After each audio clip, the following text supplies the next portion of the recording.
This is Honors Algebra 2 Pre-Calculus. We're doing section 10.3 in Pre-Calc, which is ellipses. So example 6, find an equation in standard form for an ellipse that has vertices at 5, 0 and 5, 12, and non-vertices, which are also called the endpoints of the minor axis. I just like calling them non-vertices because it's easier, at 1, 6 and 9, 6. So you don't have to visualize it. You don't have to graph this as long as you understand the concept, but it's sometimes easier to see if you sort of plot the way this looks in general, right? So what I want to point out here is that, so the vertices both have x-coordinate of 5, but different y-coordinates. So there's a vertex at 5, 0, and there's a vertex at 5, 12, meaning that this piece of information tells me that I have a vertical major axis, right? So what that means, it's in the y direction. It means that the y is going to go on top of the a squared, okay?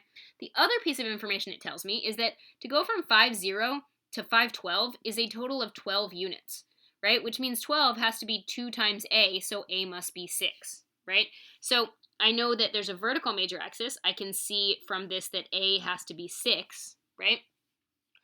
I can also use the same basic logic to figure out b, but we'll do that in a sec. So if I wanted to find the center, I know the center has to be located halfway between the vertices, right?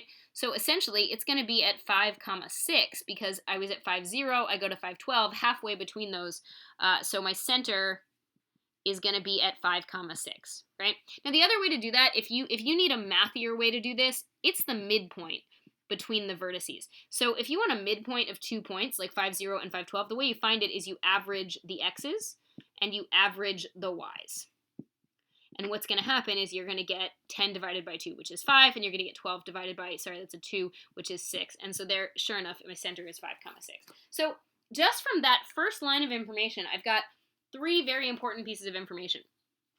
The last piece of information that I need, right, the last piece of information I need is what b is, because if you notice, this is enough to give me most of my equation.